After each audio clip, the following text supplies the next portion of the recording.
الحمد لله رب العالمين والصلاة والسلام على سيد المرسلين أما بعد فأعوذ بالله من الشيطان الرجيم بسم الله الرحمن الرحيم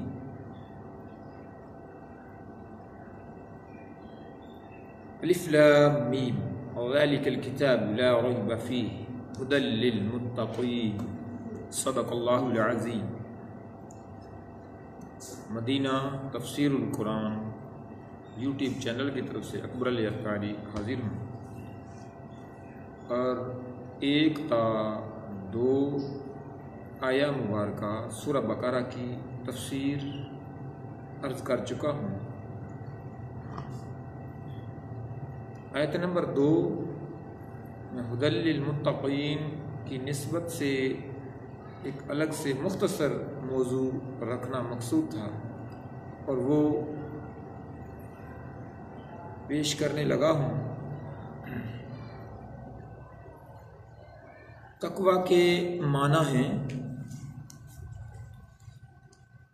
نفس کو خوف کی چیز سے بچانا، اور شریعت کی اصطلاح میں تقوی کا معنی یہ ہے کہ نفس کو ہر اس کام سے بچانا جسے کرنے یا نہ کرنے سے کوئی شخص عذاب کا مستحق ہو، جیسے کفر و شرک، کبیرہ گناہوں، بے حیائی کے کاموں سے اپنے آپ کو بچانا، حرام چیزوں کو چھوڑ دینا اور فرائض کو ادا کرنا وغیرہ، یہ سب تقوی میں شامل ہیں۔ تقوی کے قرآن مجید احادیث مبارکہ میں بہت سے فضائل آئے ہیں، متقی بننے کی ترغیب بھی دلائی گئی ہے اور تقوی حاصل کرنے کے بھی نکات پیش کیے گئے ہیں۔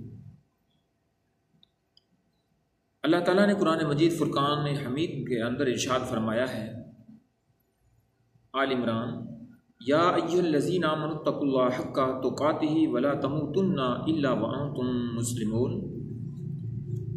اے ایمان والو، اللہ سے ڈرو جیسا اس سے ڈرنے کا حق ہے، اور ضرور تمہیں موت صرف اسلام کی حالت میں آئے۔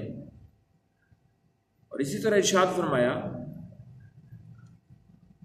یا ایھا الذین آمنوا اتقوا اللہ وقولوا قولا سدیدا یصلح لکم اعمالکم ویغفر لکم ذنوبکم ومن یطع اللہ ورسولہ فقد فاز فوزا عظیما۔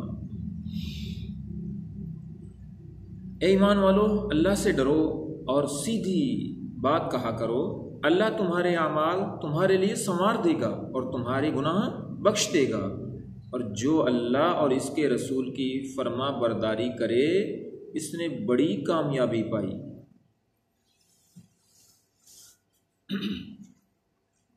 تقوی کے ہی فضائل میں مفسرین نے بہت سے اقوال نقل کیے ہیں۔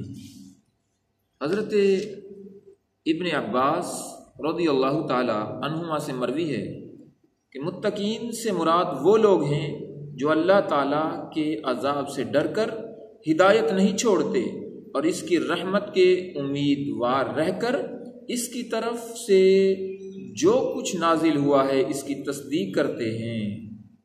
اللہ اکبر۔ اور حضرت حسن بصری رحمۃ اللہ تعالی علیہ فرماتے ہیں، متقی وہ ہے جو حرام سے بچے اور فرائض کو بجا لائے۔ اسی طرح ابن ماجہ، ترمذی کی روایت میں ہے کہ رسول اللہ صلی اللہ تعالیٰ علیہ وآلہ وسلم نے ارشاد فرمایا کہ بندہ اس وقت تک متقین کے درجے میں شامل نہیں ہوتا جب تک ان چیزوں کو نہ چھوڑ دے جن میں حرج نہیں، اس خدشہ سے چھوڑے کہ کہیں وہ حرج میں مبتلا نہ ہو جائے، معمولی شک سے بھی یعنی بچا جائے۔ یہی سے تقوی کہا جاتا ہے۔ احادیث مبارکہ میں بہت کچھ بیان ہوا ہے، کافی تذکرہ موجود ہے، میں اختصار کے ساتھ عرض کر رہا ہوں۔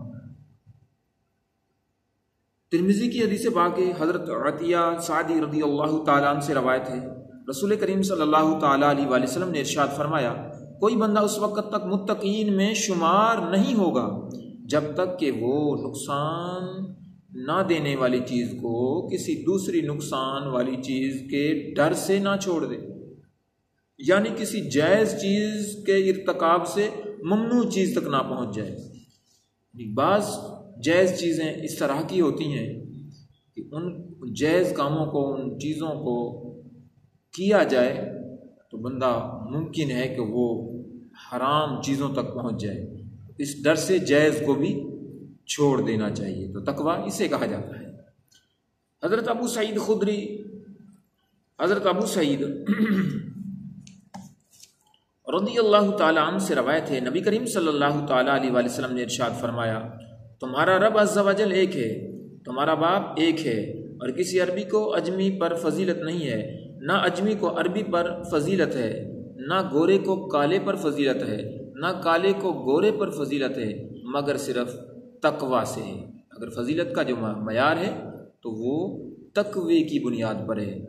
معجم الاوسط کی یہ روایت تھی، اور درامی میں ہے، حضرت انس رضی اللہ تعالیٰ عنہ سے روایت ہے، حضور پر نور صلی اللہ تعالیٰ علیہ وآلہ وسلم نے ارشاد فرمایا، تمہارا رب عز و جل ارشاد فرماتا ہے، اس بات کا مستحق میں ہی ہوں کہ مجھ سے ڈرا جائے، اور جو مجھ سے ڈرے گا تو میری شان یہ ہے کہ میں اسے بخش دوں۔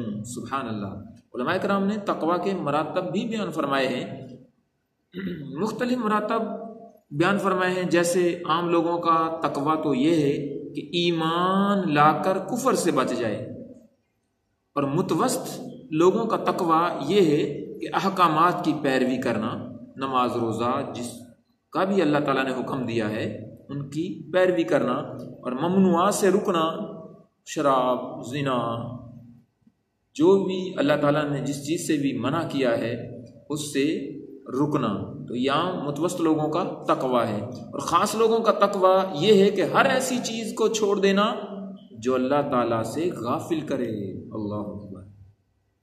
اعلیٰ حضرت امام احمد رضا خان رحمۃ اللہ تعالیٰ علیہ کے فرمان کے مطابق تو تقویٰ کی 7 قسمیں ہیں۔ نمبر 1 کفر سے بچنا، نمبر 2 بد مذہبی سے بچنا۔ اس دور میں جس طرح ہم کہیں مالدار دوست کی صحبت، لالچ ہمیں بد مذہبی سے بچنے نہیں دے رہی، کہیں رشتہ داری اسی طرح رکاوٹ ہے، تو ہمیں ان بد مذہبی سے ہر لحاظ سے بچنا ہے۔ اور تیسرا نمبر آپ نے ارشاد فرمایا کبیرہ گناہ سے بچنا، اور صغیرہ گناہ سے بھی چوتھے نمبر پر بچنا۔ 5واں نمبر شبہات سے بھی پرہیز کرنا ہے، اور 6 نفسانی خواہشات سے بچنا، اور 7 اللہ تعالیٰ سے دور لے جانے والی ہر چیز کی طرف توجہ کرنے سے بچنا۔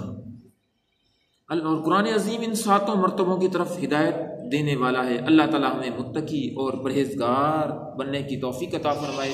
آمین بجاہ خاتم النبیین صلی اللہ تعالیٰ علیہ وآلہ وسلم۔